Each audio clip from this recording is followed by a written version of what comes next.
What's up friends, and welcome to this video. Today I will show you friends how to change leverage on Oanda.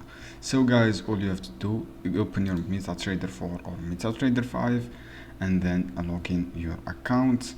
After logging your account guys, click on file and click on login to trade account and choose any server or choose platform, Oanda platform. From here you can select Oanda platform friends. Login to web or login to trade account, and then here I think this here guys.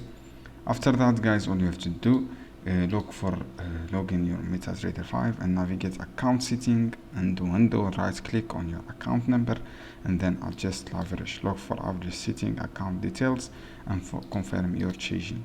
As you can see here friends, this is the leverage, and this guys how you can change leverage. You see this leverage as you can see here on the screen. This is the leverage. This is leverage, how to change. So guys, I hope this video helpful for you. Then don't forget to give like and give share this video for more content, and see you on another video soon.